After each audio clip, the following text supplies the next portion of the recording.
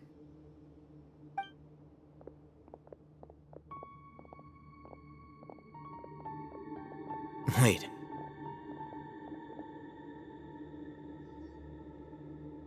You're...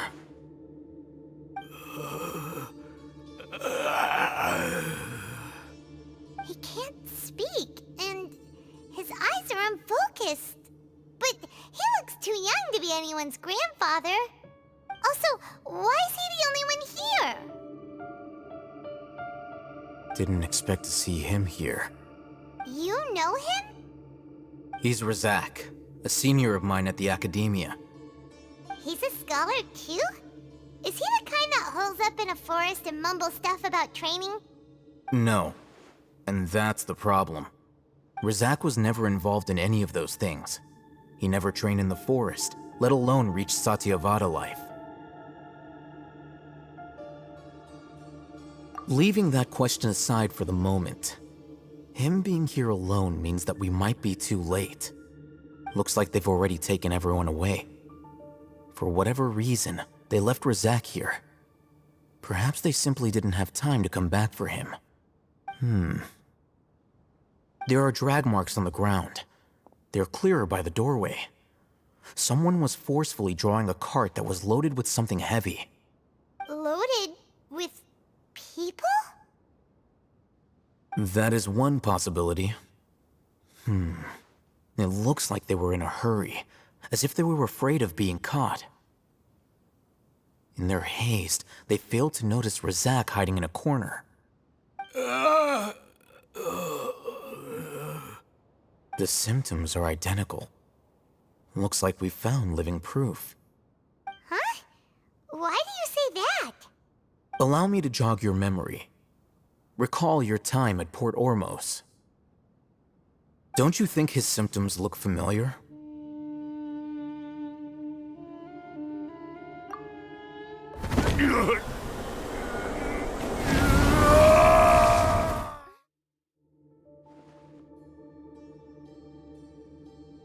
Oh, now that you mention it, they're acting the same way.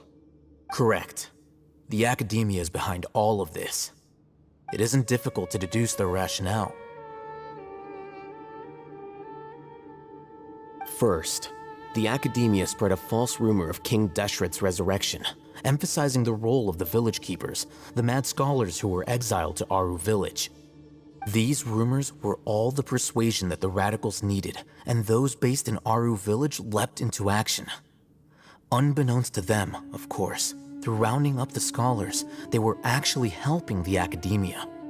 As well as being able to exploit the radicals for their own ends, this scheme has one further advantage to the Academia. All the risks and responsibilities are offloaded onto King Deshret's followers. Life for the desert dwellers has been brutal ever since King Deshret's death all those years ago. Beneath the surface, feelings of desperation are widespread. Many would give everything they have for the prospect of something better. Anyone looking to exploit that for their own ends simply needs to make a few empty promises. Even if complications arise, people will see that those involved are all followers of King Deshret and look for no further explanation than differences of belief. A deep-seated mistrust of the desert and everyone in it by the rest of Sumeru will make sure of that. The notion of an Academia plot wouldn't even cross their minds. It may seem like a simple strategy, but it is able to work wonders under Sumeru's current circumstances. Oh, that makes a lot of sense. It's in line with the village chief's theory, too. But there's still one very important question. Wasn't it the Academia that brought the scholars to Aru village in the first place? Why does it want them back now? Throughout this process, one thing has changed. The scholars' identity. First, they were scholars. Then, they became lunatics. After that, they were exiles. And finally, they become missing persons.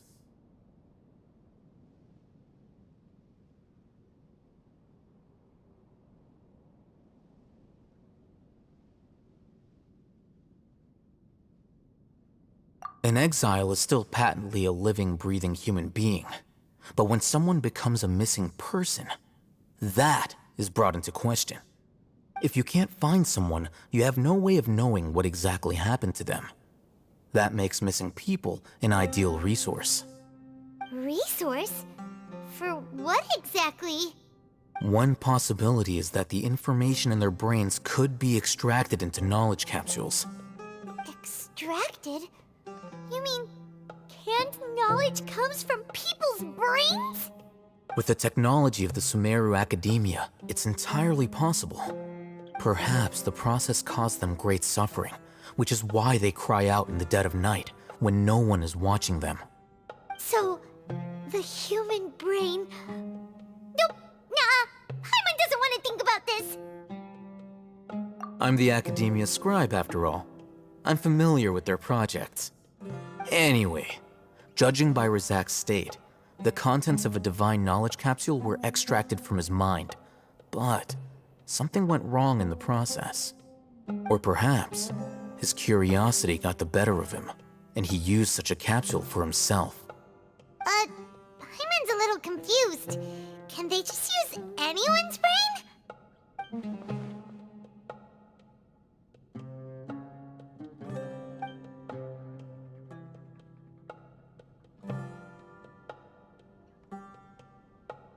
The look on your face tells me you've realized the answer.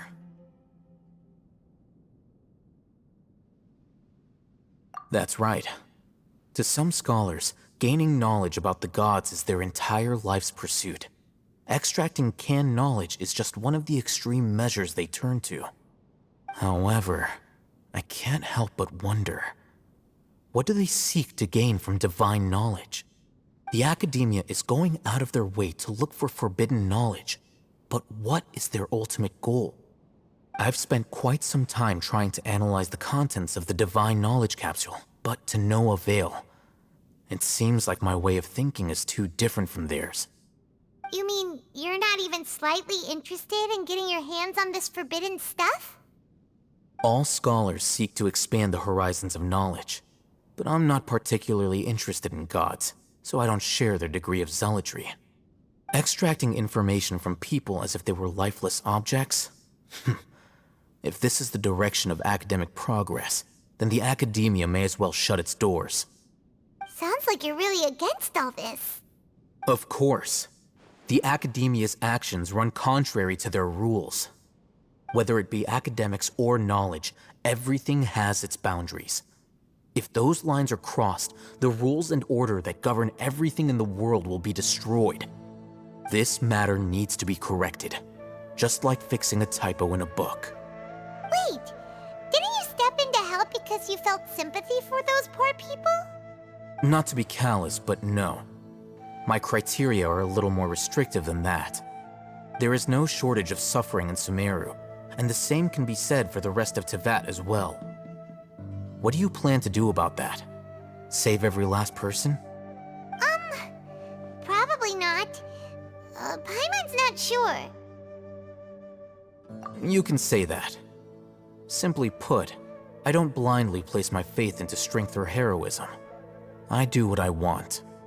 The divine knowledge capsule is something I want to investigate in full.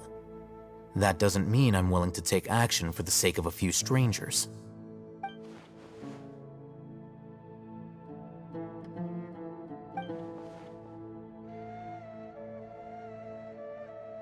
Paimon's been wanting to say this for a while. There are a lot of bad guys in the Academia, but you're not one of them.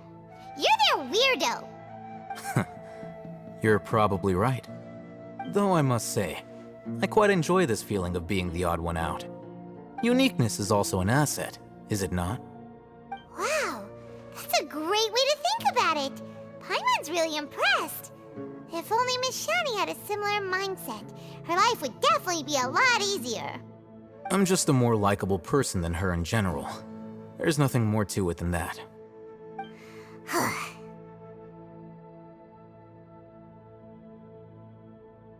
He won't last long if we leave him here. Let's take him with us. We'll work out our next step after we return to Aru Village.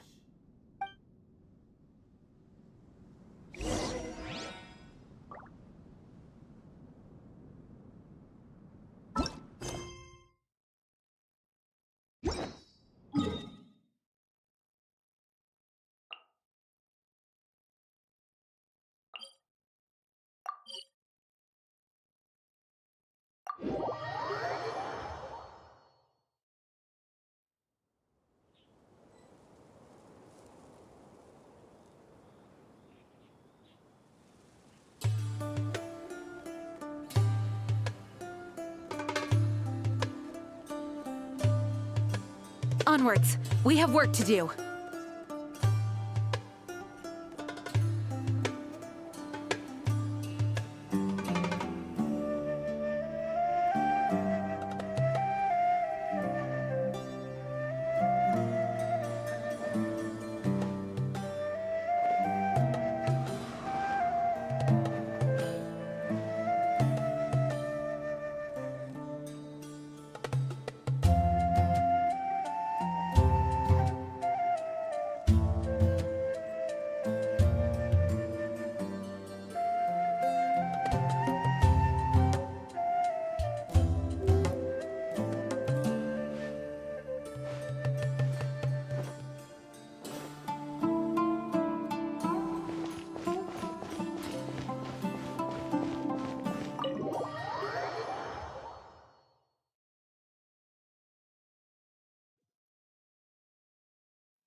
We're back! You must be tired. You should rest and take some water. What's the situation? Who's this? Unfortunately, somebody who's too young to take on the role of Isak's grandfather. Nevertheless, he's one of the people we're trying to find.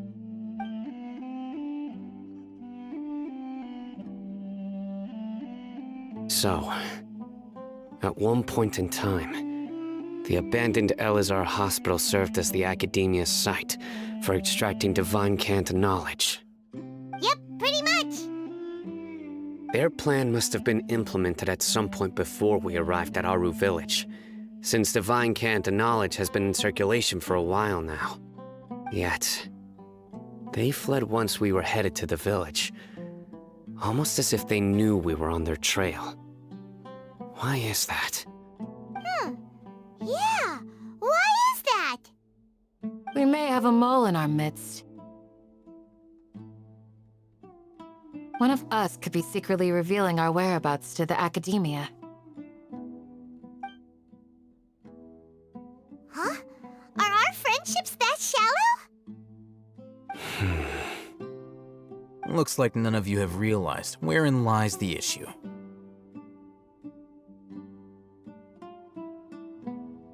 Sino, you're the reason why they can predict our movements. Wait, what's that supposed to mean? Choose your next words very carefully. It is simply a logical inference. I have my reasons.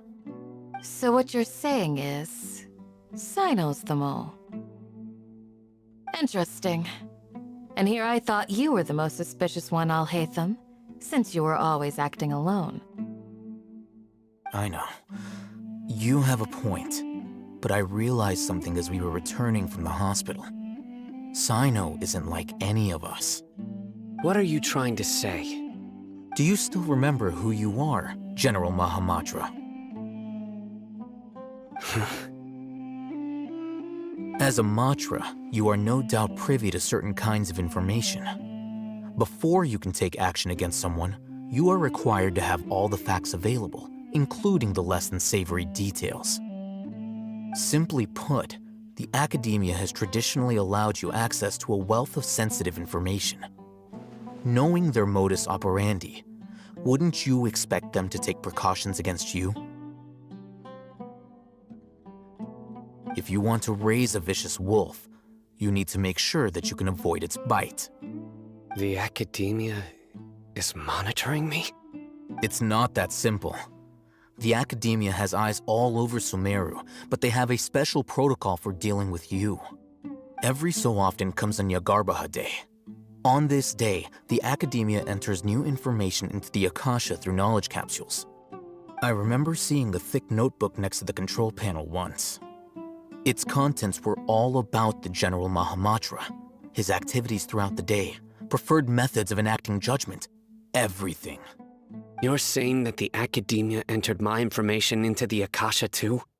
But what's the point in doing that? My actions aren't important enough to be added into the Akasha. The Akasha is capable of computation. The Akasha's algorithms are entirely capable of predicting your movements using the data entered. when you would depart, the route you would follow, your destination. It knew all of this. It predicted my every move. The Academia has been watching you longer than you think. However, the fact that you resigned is proof that their suspicions were well-founded.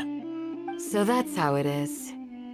Sino adheres to his principles so strongly that he's actually a thorn in their side. Tenacity of will and steadfast faith are worthless to the Academia. They need scholars who are easily pliable and mindlessly go after anything they can profit from. Sino, don't take it to heart. This just proves how much of a trustworthy ally you are. They escaped because of me. Don't blame yourself. It's not like any of us would have known. I have an idea.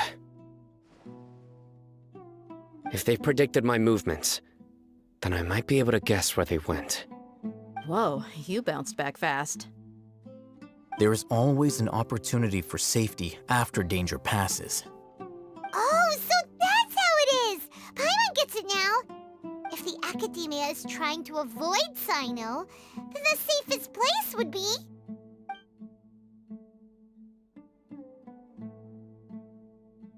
Yep, that's right! They'll want to proceed in the direction opposite of where I'm going.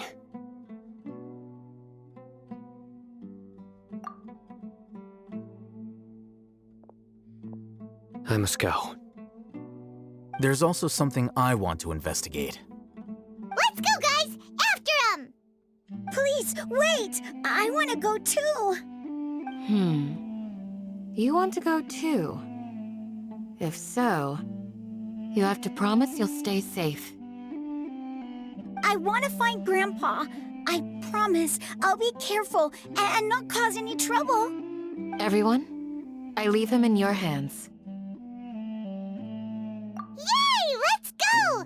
Remember to pack some food with you. Paimon feels like we're missing someone, though.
Unauthorized personnel are prohibited from entering the warehouse.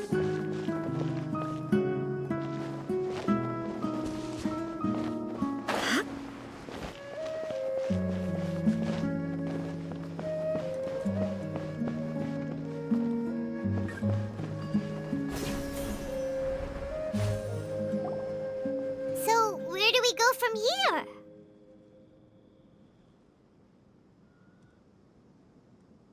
Yes. After leaving the village, we should head straight toward the desert.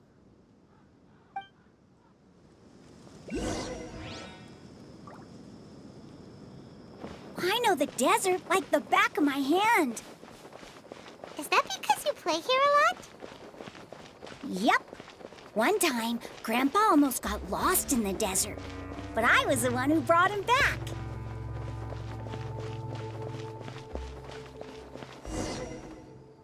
There's something here. What's this?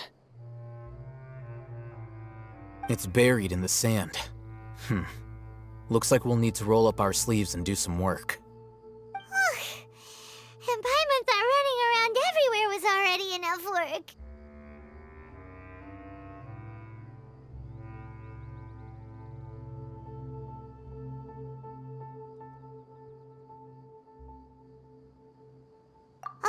Okay. So, we have to dig it out?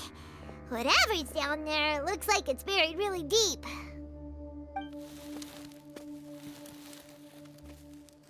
These are likely fragments of an Academia-developed device, something akin to a headset. Looks like there were more than one village keeper. They must have been escorted this way because there are device fragments scattered around here. Let's split up and search the area. Chances are that we'll find other things nearby.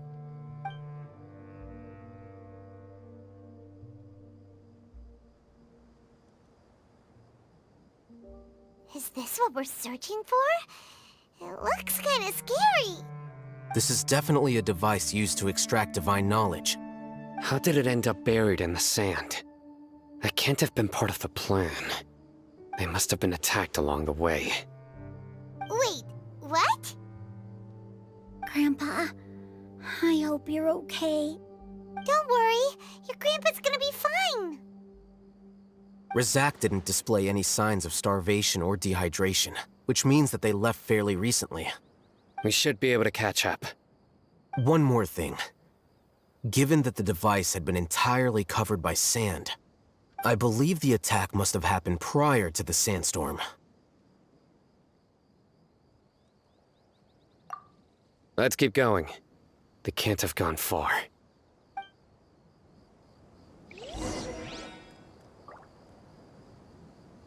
Ugh, but running on sand is so tiring. But you're flying, aren't you, Paimon? Is flying over sand tiring too? Ugh, of course it is.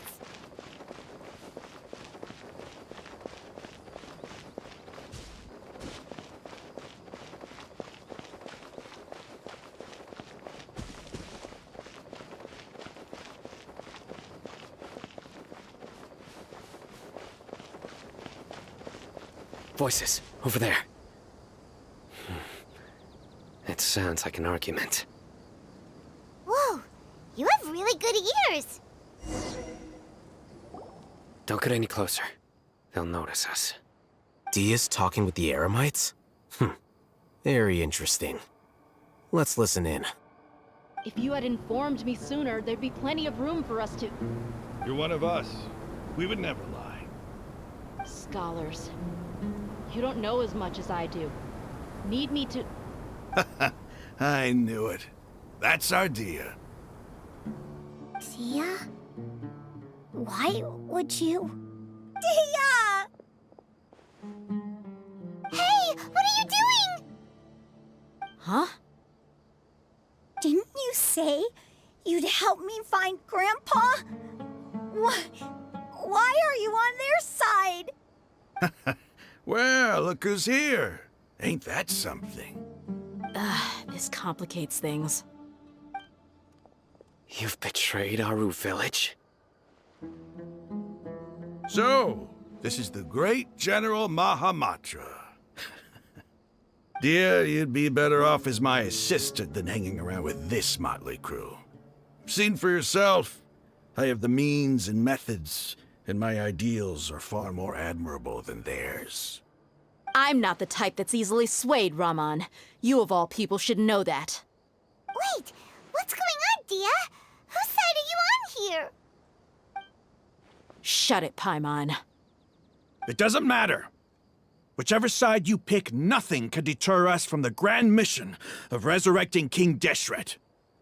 Once our Lord of Old returns to this land, we will have a new beginning. Face the facts, Raman. It's not gonna happen. You should understand that more than anyone. Have all your years as a merc taught you nothing about placing hopes in a ruler? I'm a desert dweller and a proud follower of King Deshret. Whether I live by the edge of the sword or in peaceful comfort, my soul will always carry this conviction. It's not too late yet. The village mad scholars aren't gonna bring King Deshret back to life. You don't understand, my dear lady. Pursuing our faith is our purpose in life. Even if the chance of success is 1 in a million, we must be willing to give everything we have. Even if it'll expose you to the academia? Even if they end up disbanding the Eremites? Your Eremites, which you've worked so hard for all these years? Yes. We've waited a long time for this day to come. The sun and the moon no longer shine here. All you see now is cracks in this desiccated land. But fate has finally dealt me a hand to play against the academia. With these scholars in our custody, we'll stomp the academia's forces and fight our way beyond the wall of Samiel. Ridiculous. Think about it. The academia controls the entirety of Sumeru. Your powers are negligible in comparison. If you still don't believe me, then try asking these 2 men.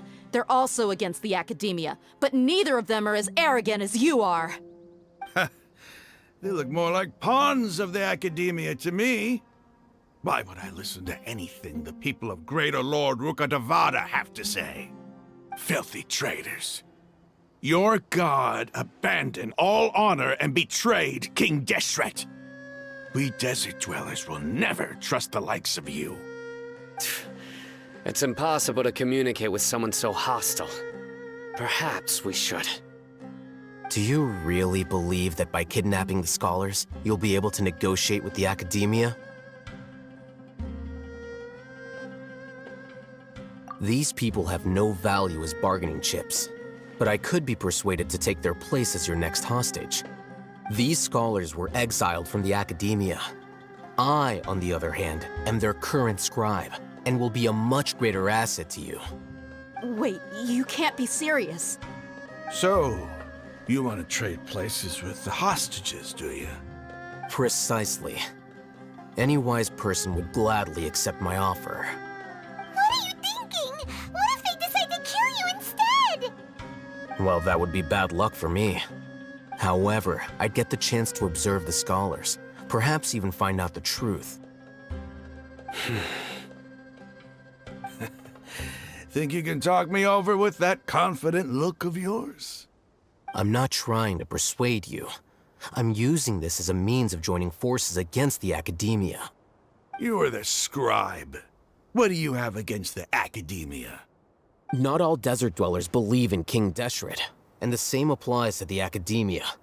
Why must all knowledge seekers approve of the academia's way of doing things? You academia scum. Every last one of you is nothing but a hypocrite, just like everyone else on the other side of that wall. I've made myself clear enough. I won't listen to another word from the Dendro Archon's people. Not so fast. I'll hate them. Do you stand by everything you just said? I never make empty promises. You know you're making a dangerous decision, right? I do. Good. Raman, hear me out. These people are my friends. Maybe you can't take the followers of the Dendro Archon at their word, but what about me? Do you trust me? We've known each other for years. Of course I do. In that case, I'm willing to vouch for their honesty with my right arm. Come on, Raman, don't be a coward. If you're serious about taking on the academia, you need to steel yourself. You can't be afraid. An arm from the Flame Mane. You've piqued my interest. But what if you refuse to oblige? What should I do then? No one's a fool here, Dia. We're mercs. And mercs don't tend to live long unless they have their wits about them. You're not wrong, but this is different. I promised my friends that we'd bring back the village keepers together. Let's do it right here, then. Give me your right arm as proof of your resolve. Don't listen to him! He's not even trying to negotiate! He just wants to make things more difficult! That's fine. Are you crazy? We came here to save lives. One arm for that many people is still a pretty good deal, if you ask me. Rahman, I'm holding up my end of the deal here. You'd better not let me down. Sure. Go ahead and cut off her right arm.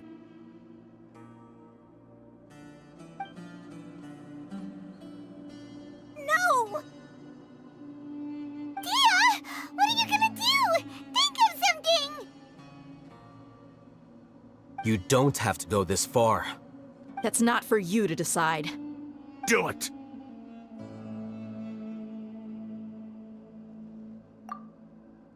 Dia! Run!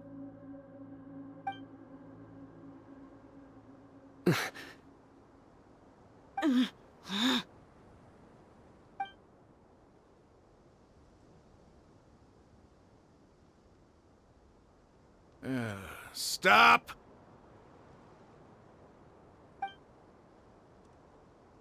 What's wrong?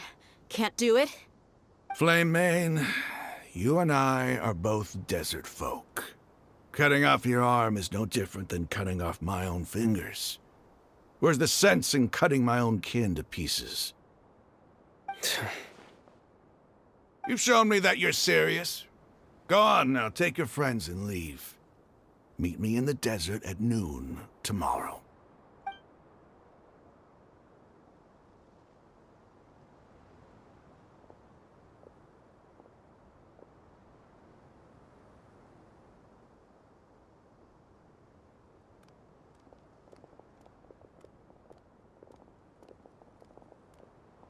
Phew. I was really counting on him not going through with it. Dia! That was crazy! Have you all lost your minds? What if he'd actually cut your arm off? Then I just have to hold my claymore with my left arm.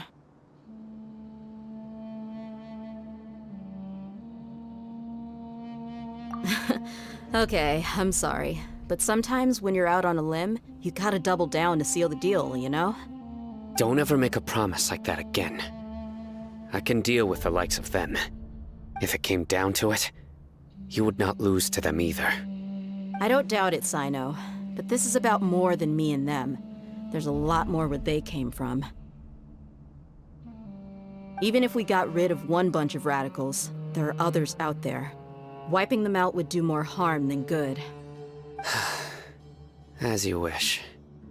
I'm sorry, Dia. I should have stayed put and listened. I should have trusted you. It's okay. I promised you I'd help find your grandpa, so I'll do whatever it takes. Whatever it takes? You just might be scholar material. Huh? Are you serious? The Eremites once said that I was a lunatic. Perhaps a little madness is essential to be successful in research. Why does it feel like he's using his praise for me as an excuse to brag about himself? Okay, let's get moving. We should head back to the village and rest up. Today was just a trial run. Noon tomorrow is gonna be the hard part.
day.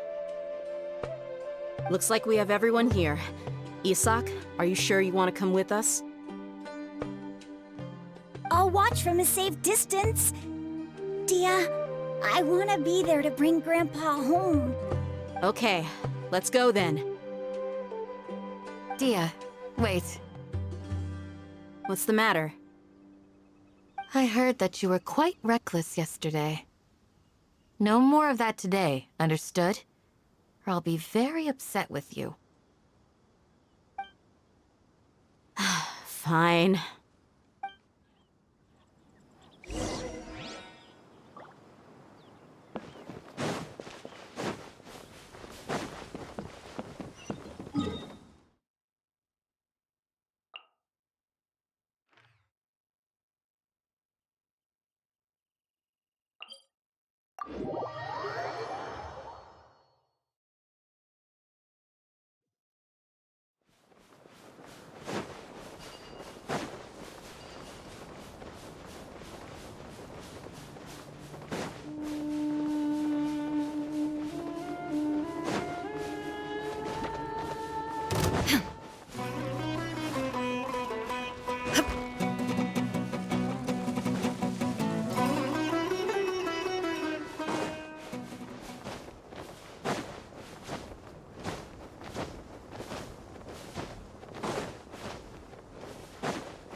Huh.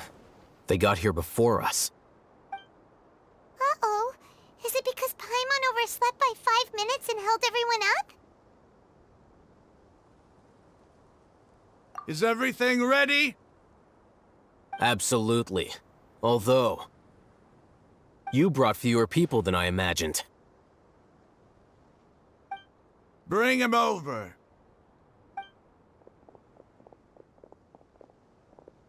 Grandpa! Why is there only one of them? Rahman, I've always thought of you as a man of his word. What's this about? It's a one-for-one exchange. Sounds fair, don't you think? And let me put it this way. Agreeing to any kind of deal with the Dendro Archon's people is already a huge compromise on my part. Don't you think you've asked enough?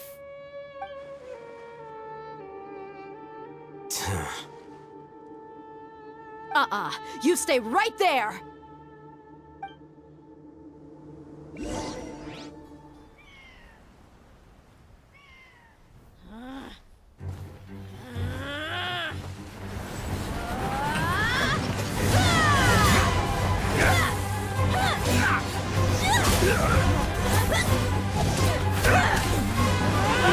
Playmate! What do you think you're doing? Grandpa! Don't you see this blade here? You coward! Why are your hands shaking? Wait a second! It's a earthquake! Grandpa!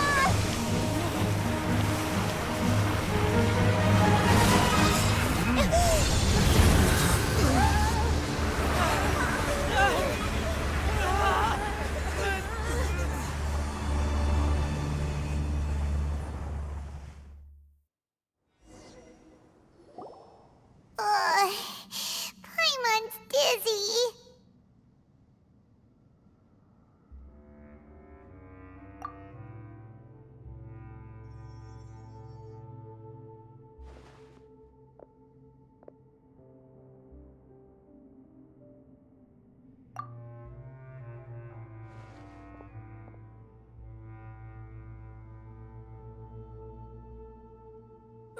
This day's going just great.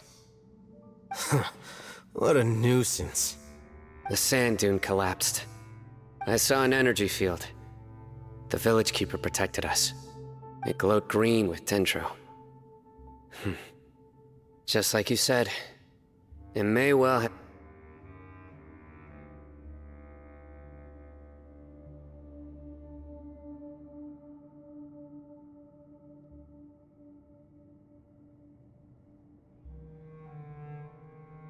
The Dendro Archon. The present one. Grandpa? Grandpa? Oh no, he's getting confused again. Hey, look around you. Did there used to be a temple here?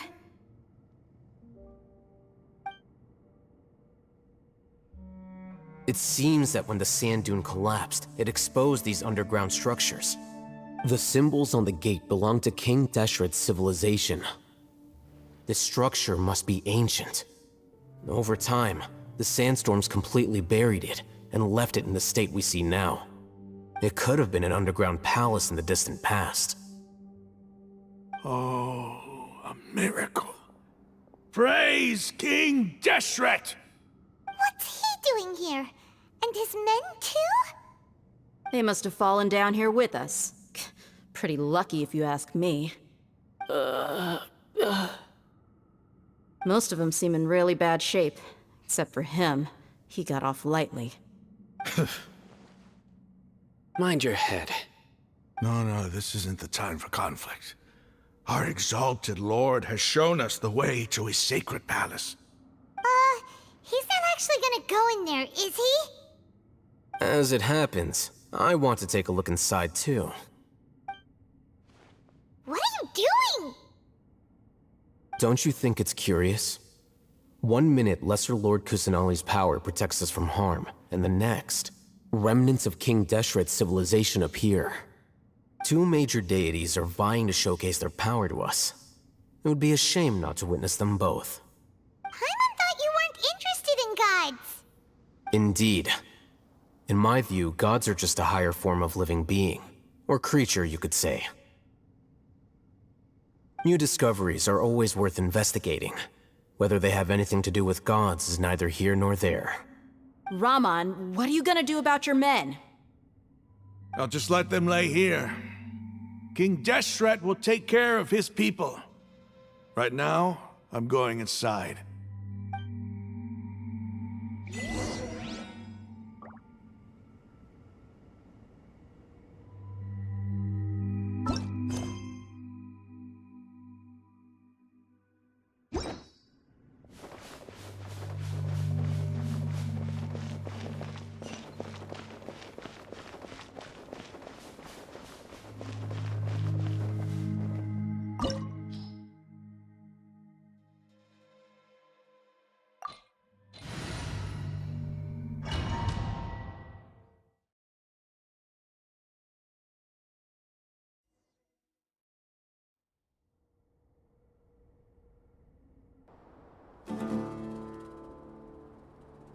It's full of life here. This defies comprehension. It looked completely desolate from the outside. Yet, it flows with energy inside. Yeah, and there's so many plants. It's so pretty. Sir Raman. Huh? Me? Do you see another Raman here? Are you mocking me? What do you mean, sir? Interpret it however you want, but there's something I'd like to draw your attention to. While this structure is clearly left over from King Deshret's civilization, the energy that flows in here is that of the Dendro Archon. Whatever you say. It's not like I have a vision. There's nothing to be angry about. Think of this as an academic journey. It does seem kinda strange. If that's true, then we might have to explore this whole area to find an explanation.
everything!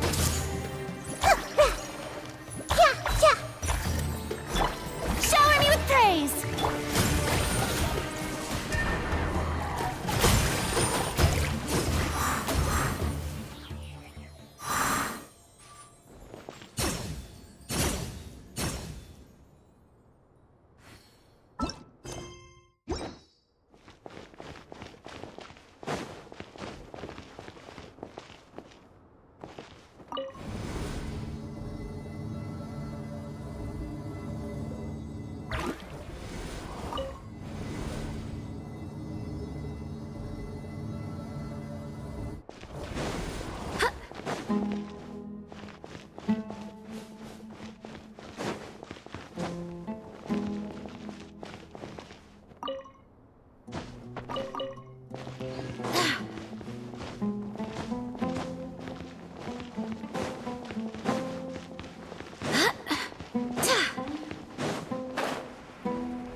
Shine down!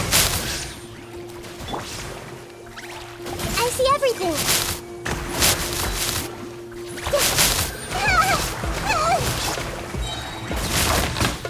I swear by my sword!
Strike a pose!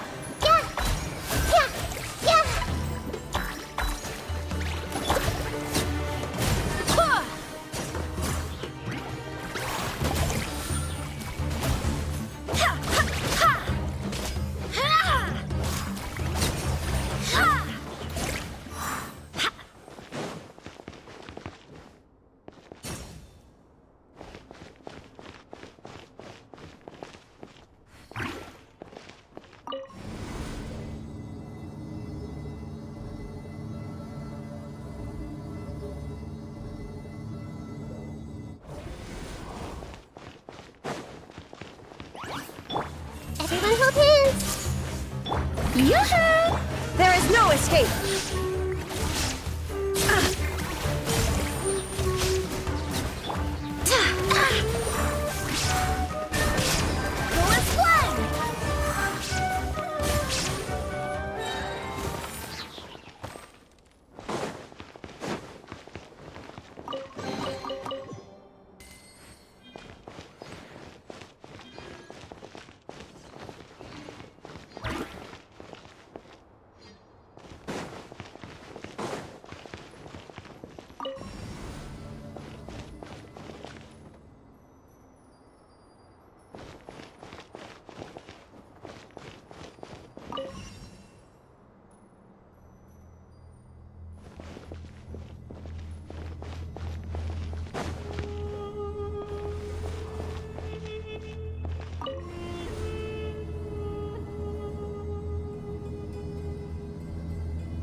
Illusion shattered! Ha!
Erase all threat. Barbados, guide us.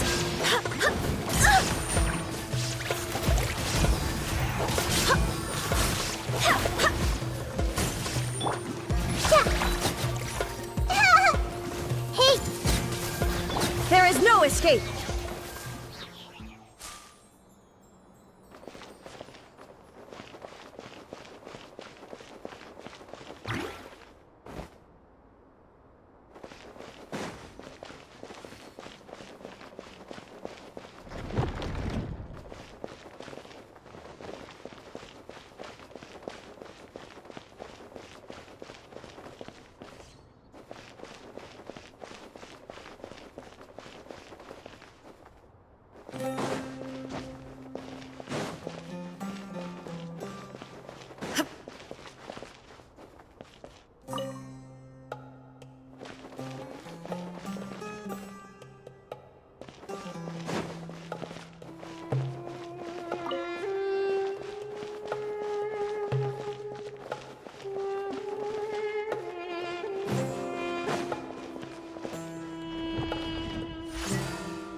That's a sight to see. King Deshret's splendor surrounds us. There's so much vegetation here. It's different than what I expected. Sure are a lot of plants for a desert. That's what I call divine providence of King Deshret.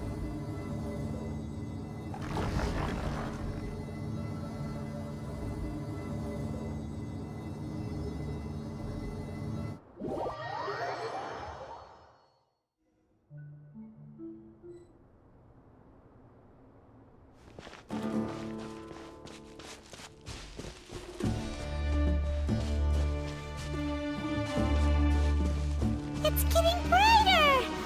Oh, it looks so beautiful!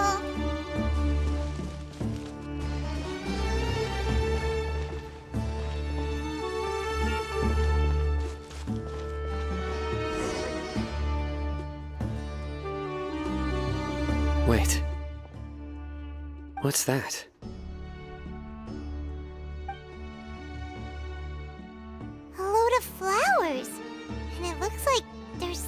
living among them. These are King Deshret runes. They left something behind. Yes. It's an elegy written in an ancient script. What does it say?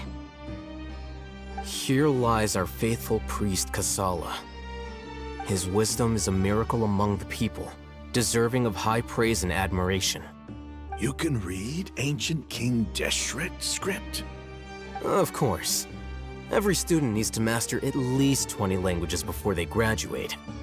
He's not serious, right? There's still something off about this place. The elemental energy here is too concentrated. The scent of life. Is it trying to tell us something? Is this it? Analyzing.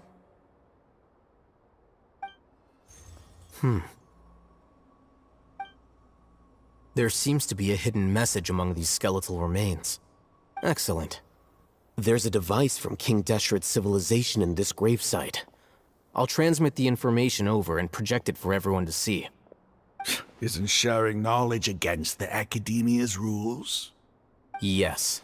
However, under the circumstances, I'd prefer you to see this for yourself. You'll understand after watching it.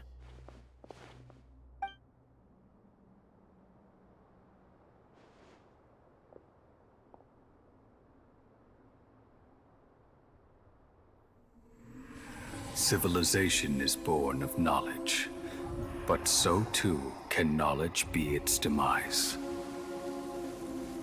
A disaster caught us unaware. It was knowledge that did not belong to this world. King Deshret brought this forbidden knowledge into our world, and it quickly spread like a plague. People's minds were filled with crazed whispers. Dark gray scales spread across their bodies. Even the land was stripped of its vigor. Only a desperate, deathly silence remained. Were it not for greater Lord Rukkhadevata from the forests, the damage would have been irreversible. She summoned the priests to build temples and infused into them the divine power of life. The disaster was miraculously tempered, and the embers of our civilization were preserved in Aru village. Alas, the miracle could not last. As long as forbidden knowledge continued to exist, it would forever blight this world. In the end, the proud king of the desert, my eternal lord, chose to sacrifice himself. I have spent my whole life since guarding one of these many temples. But now, my duty is coming to an end. As I close my eyes for the final time, the sight of that noble deity will appear in my vision once more. In helping King Deshret to eradicate forbidden knowledge, she exhausted her strength, and her form became that of a small child. How strange. Now that I think of her, I no longer have any fear of death, for I sense that the spirit of life will abide with me during my eternal sleep. Children of the desert, cling no longer to past grievances, but hold tight to the memory of this act of benevolence. What was that? The priest's memories. No, impossible. Greater Lord Rukkhadevata. So the former Dendro Archon and King Deshret were never enemies at all. But this doesn't make any sense. The Dendro Archon's followers, they're clearly... Was that the former Dendro Archon? She became so tiny in the end.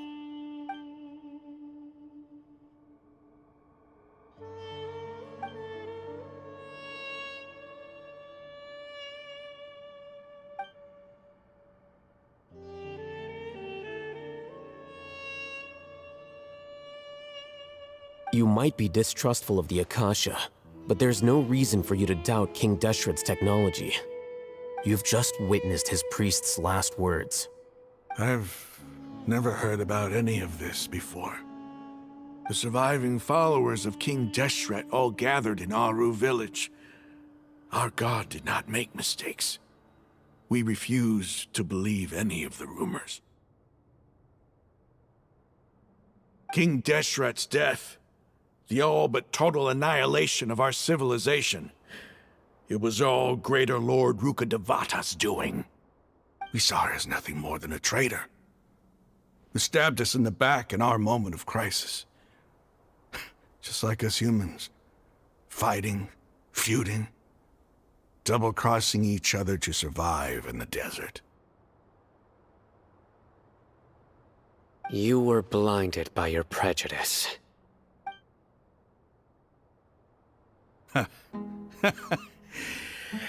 If I hadn't seen this for myself, if I hadn't witnessed his last words with my own eyes, ears, and heart,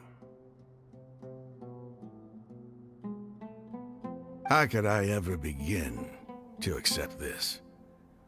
The truth is so far from what I've always known. Am I really supposed to believe that after all these years, all this time seeking revenge, suddenly now my enemy is my savior? Raman, that's enough. Give it a rest. You're starting to make a fool of yourself. Dia, tell me, my Eremites and I, what are we even fighting for?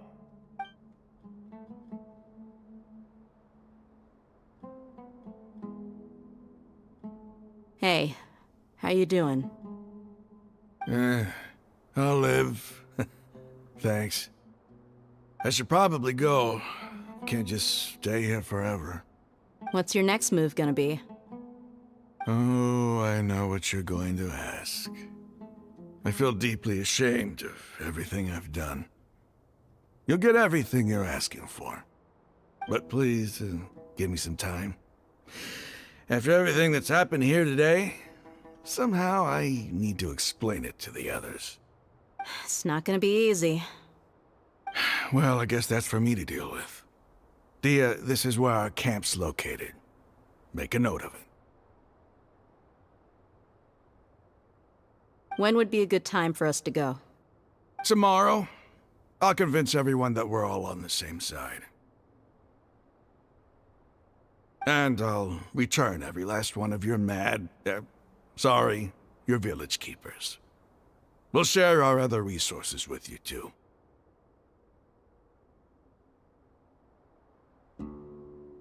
You seem to finally understand that our true enemy is the sages. Yes. The gods never gave up on anyone. It's the people responsible for all this that need to face the consequences of their actions. That must have been rough, but he seems to have figured things out now. Ramon's no fool. Being the leader of your own faction in the desert is no easy feat. It's too bad he was held back by his belief in King Deshret. But now that that's changed, I guess we have a few more people on our side. The outcome, at least, is favorable. We should get going too. Let's head back, have a proper meal, and a nice, long sleep. We'll need all our energy tomorrow.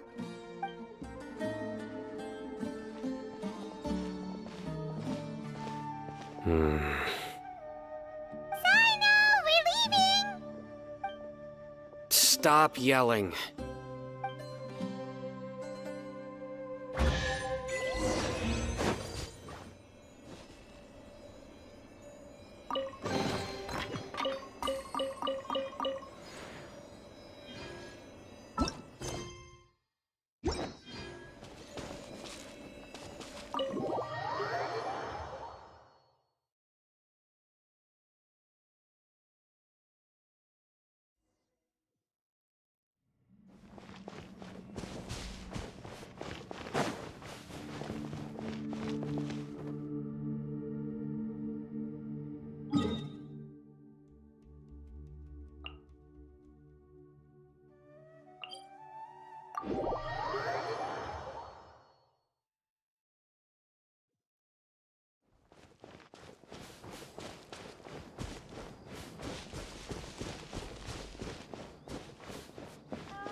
Raman, we're here.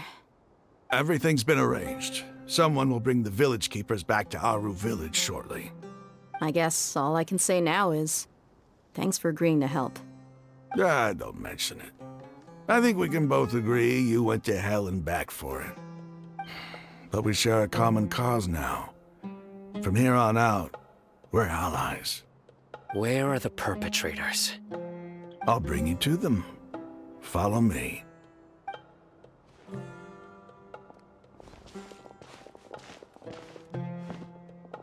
So these are the people who kidnapped the village keepers. Oh no, it's the scribe! There's no need to yell. No one can help you now. We've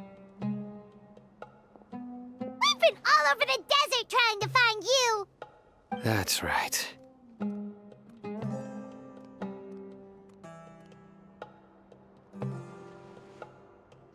General Mahamatra? No, no!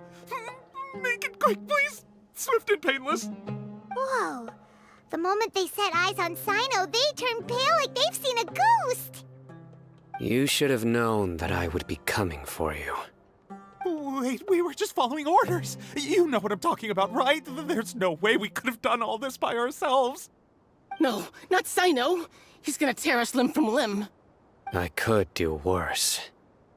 Please have mercy. Start talking.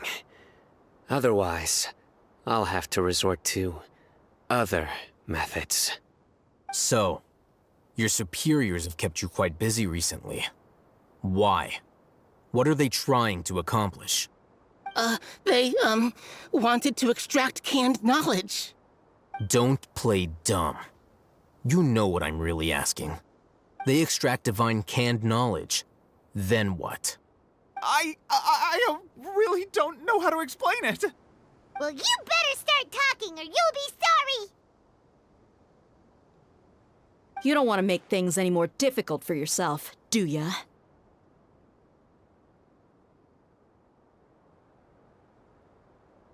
Be my guest.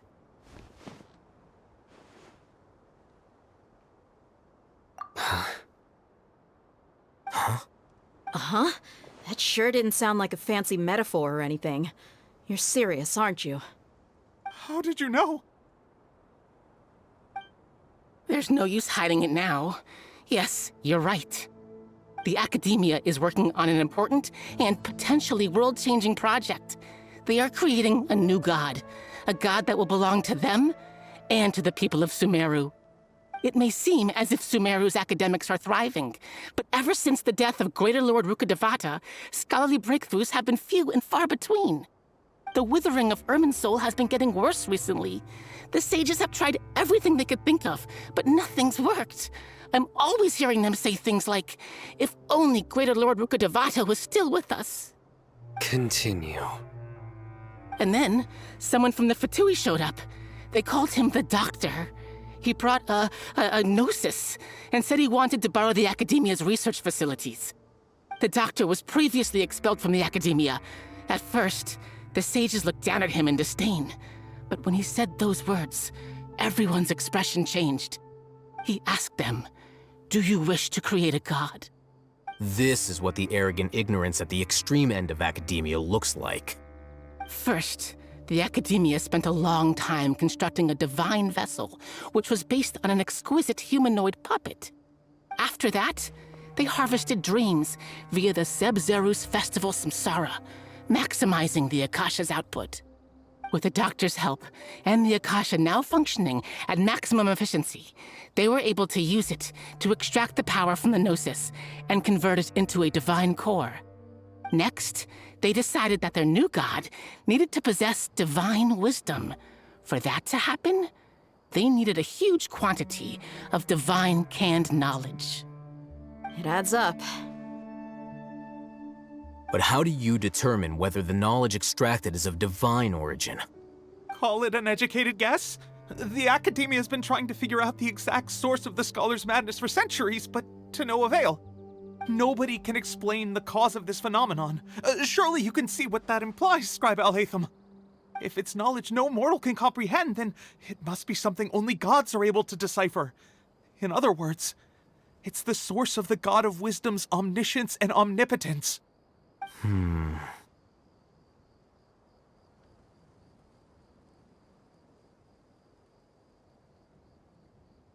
You must have noticed by now. The Academia doesn't care about who their god is. It's the ability to exercise control over knowledge and wisdom that matters. It is as if they are cursed with a desire for omniscience and omnipotence that burns in their blood. Some organisms demonstrate phototaxis, and thus orient their entire lives in respect to sources of light. For the sages, their only source of hope is the existence of a deity who embodies the acme of wisdom. This is but a form of phototaxis. For many scholars, the absence of a god of wisdom means stumbling in the darkness for the duration of their lives. Then what does Lesser Lord Kusanali mean to you? Is she not a true god present in this world? If you already have a new god, why try to create another one? From the beginning, the Academia has never treated her as a god. When the Academia first discovered Lesser Lord Kusanali, the newborn god of wisdom, the sages hoped that she would be as wise as Greater Lord Rukkhadevata. But upon evaluation, they found that at the time she possessed no more intelligence than any ordinary human child. The sages never had a ruder awakening. This forced them to accept that Greater Lord Rukkhadevata had indeed passed away. Not to mention that Lesser Lord Kusanali's gnosis has been used to power the Akasha this entire time. By herself, she has neither an Archon's raw power, nor the spectacular insight expected of a god of wisdom. Slowly but surely, people began to forget about her existence. So, this is the path the sages have chosen.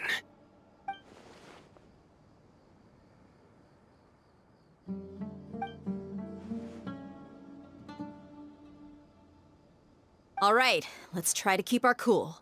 If everyone's in a bad mood, then let's change up our scenery. Raman, give me a few men to help us escort the village keepers back to the village. And these two scholars, they're coming too.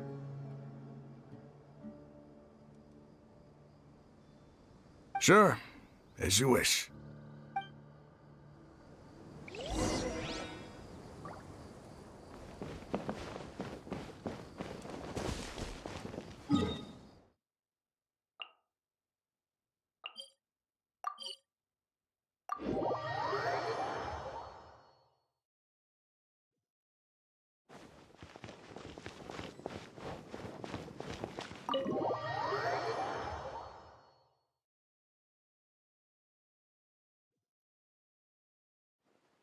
The village keepers you found have all been returned to their homes, and each one has a dedicated caregiver to look after them. The two new scholars are being kept under close supervision, too. Really great work, everyone. The atmosphere is so heavy.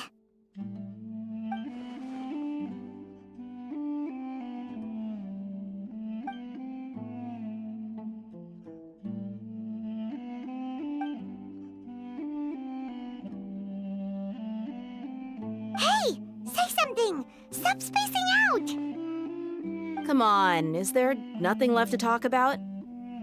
In that case, let's all get some water and try to think about something else. Or I can go fetch some snacks. Oh! Paimon's so coming with you! Do you have any plans, traveler? Gods above, you're not talking about work, are you? So you were still withholding some information?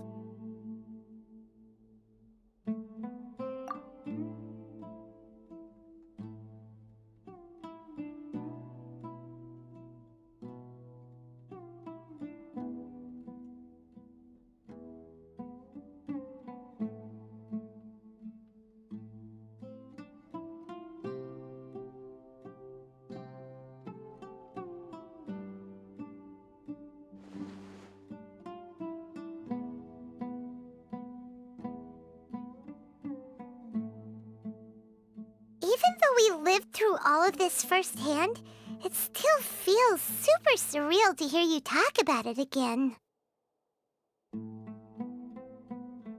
What a whirlwind of a story. I felt like I was holding my breath the whole time. It seems like there'll be more issues to face in the days ahead than I'd anticipated. Still, now's a good time to make our next move. Now that Ramon's joined us, we'll be an even stronger team. It's time to make a plan. Indeed. These events are a flagrant transgression of the rules in every sense. We cannot allow it to continue. So, everyone, are we on the same page? Crush the sages and rescue our god. That is our ultimate goal.